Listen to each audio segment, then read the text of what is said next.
who will now speak in retrospect. Yeah! Woo!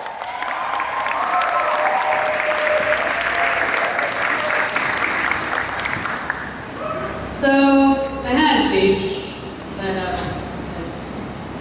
whatever. I'm joking. It's a funny speech, I hope. Anyway, so, good afternoon, parents, friends, faculty, administrators, members of the board, Grandpa Jim, Grandma Loretta, and, of course, the soon-to-be graduates of class of 2012. My name is Claire Castaneda, and it is my responsibility today to take you back in time to reminisce over the past few years, as well as prolong Shane's pain even further, since he still has to wait to give his speech. When I was younger, my mom would always ask me the same question when I got home from school. As soon as I climbed in the back seat, she would turn around, look me in the eye, and ask with genuine interest, "Claire, what did you learn in school today?" As a kid, I'd love to answer that question. One day, I would tell her that plate tectonics were causing the continents to drift apart. The next day, I would explain why Maggie Salentic always acted like a pony at recess. Now that I'm a big girl, my mother no longer asks me what I learned in school when I get home. I guess she just assumes that either I can ask and answer that question all by myself, or that I just don't learn anything at school anymore. As we began to reach the end of our high school days and the time for retrospective speech writing drew closer, I found myself asking the big question again. What did we learn in high school? We entered the Wahlert world fresh-faced, obnoxious, and secretly terrified of the road ahead. In 4 years, the memories of freshman orientation are still as vivid as they were in September 2008. We moved as a mass of sheeple, being herded hour by hour by hour by the flighty student ambassadors. Typical conversation included the following. What's the difference between Sandra Cagle and Sister Cagle? Those must be the same person, right? You know what's awesome? Freshman football. We're so good this year, I bet everybody comes to the games. Did you hear they have a pool on the 4th floor? When are they going to turn on the air conditioning? They're probably just waiting until tomorrow when everyone else is here. Don't worry, why would a school not have air conditioning? Oh my gosh, stop. It's Eric May. 2008 and 2009 marked the beginning of a new era. We witnessed the election of the first African-American president while simultaneously experiencing bitter impact of global recession. We were inspired by Susan Boyle, the homely songbird from the UK, and shook our heads in Octomom. At Wahlert, most of us soon realized that the best kind of freshman is a silent freshman. We gorged ourselves on chip burgers and Bosco sticks. We gazed in amazement as the TV turned itself on every day at 6th hour, broadcasting something mysterious and altogether riveting referred to as WCTV. In short, we were just babies learning to walk. Enter the sophomores. We started to absorb life experiences like small children. We learned the facts of life from Tiger Woods.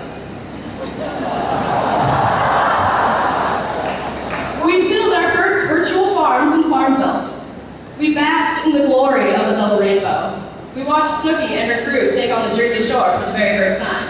And an unfortunate few succumbed to beaver fever and could not be saved. Emily Sullivan, that's you. Through it all, what did we learn? At homecoming, we found out firsthand what body odor truly smells like we are today. We even knew our way around a coweye, regardless of whether or not we passed out. Those were the years of speeches, dissections, and kidney dilemmas. The years where our heads barely fit through the door because, OMG, we weren't freshmen anymore. Then, suddenly, as quickly as it began, sophomore year ended and junior year began. Gone were the days of underclassmen tomfoolery, replaced by AP classes, our first prom, responsibilities, and upperclassmen tomfoolery. We were there when a bed intruder tried to climb in our windows and snatch our people up. When South Africa triumphed in the World Cup to the incessant drum of vuvuzelas. When William and Kate tied the knot, and when Rebecca Black told us over and over and over and over and over and over again why we love Friday. Our higher level teachers bestowed their infinite wisdom. Mr. Rollins proved that you're never too old to cut the lunch line, claiming that you're in CLC. Mr. Burde helped us to master the art of answering any question with, "That's a really good question, guy. You got a lot of good questions." Mr. Caloric threw rubber ducks at our heads. And Ms. Kinsinger changed the way that we thought about rubber ducks. Finally, we were nearing a point that could almost be compared to the beginnings of maturity.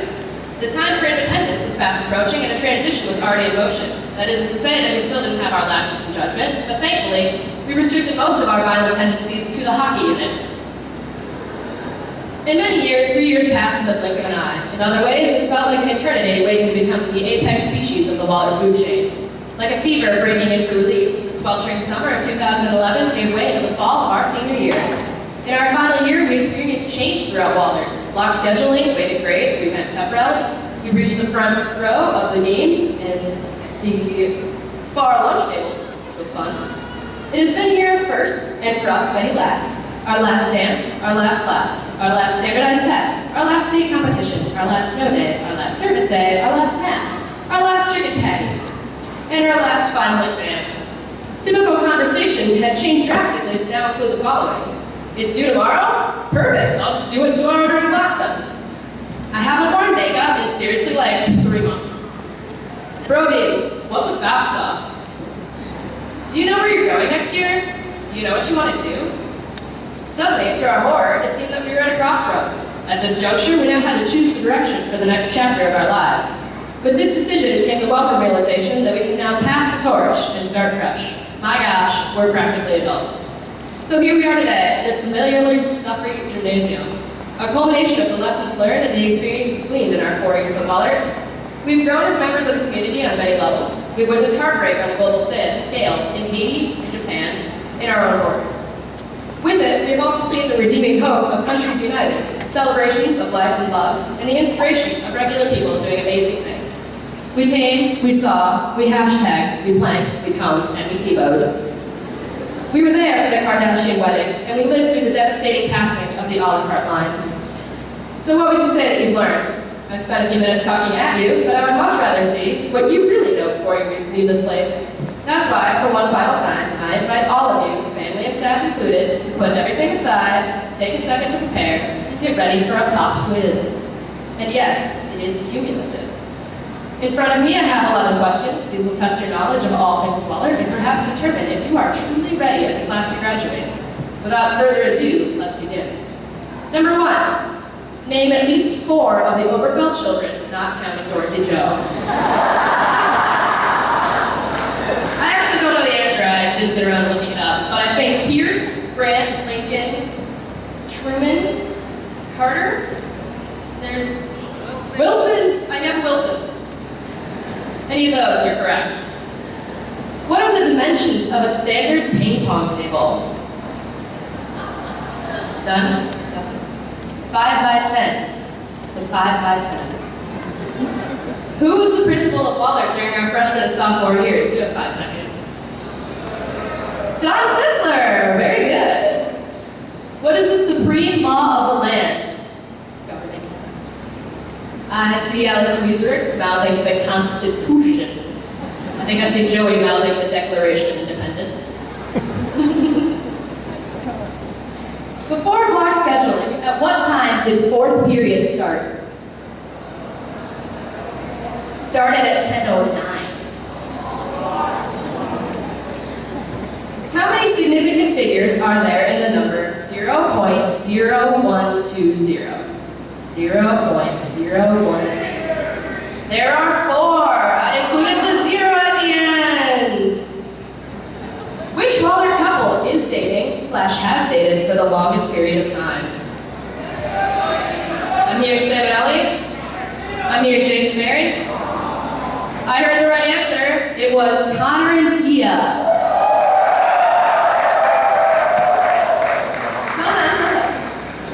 What is the function of ribosomes in an animal cell? Nothing? What is the function of ribosomes in an animal cell? Elena? Protein synthesis is correct. Arthur Miller's The Crucible is set during which major event in American history? Elena, you already answered once. Salem witch trials is correct. How many of our classmates have graduated early, counting last year and this year? 16, I heard it. 16. 16. True or false? The class of 2012 is the bee's knees. The answer is, it's true. It's true. Congratulations, class, I think you passed. You have proven yourselves worthy of your caps, gowns, and diplomas. Even so, you may still leave here with questions. Questions about your future, your prospects, and where you will go from here. You may say to yourself, "Self, that's a really good question. I've got a lot of good questions." Keep in mind that despite all you've been through, it is just the beginning of a lifelong learning experience. For many of us, today marks the last time we will ever set foot in this building, but also our first steps into the new lifeguard journey. Never forget that as you continue on through this life, it is your responsibility that you never stop learning. On that note, I was once taught that it is a strong technique to close with a quote from a much smarter, wiser individual when you're not clever enough to wrap up your speech by yourself. According to Ferris Bueller, life moves pretty fast. If you don't stop to look around once in a while, you might miss it. Class of 2012, you've come a long way. Congratulations. Good luck in your future endeavors. Live in the moment always. And on behalf of all your loved ones present, get out of here and don't come back. Thank you.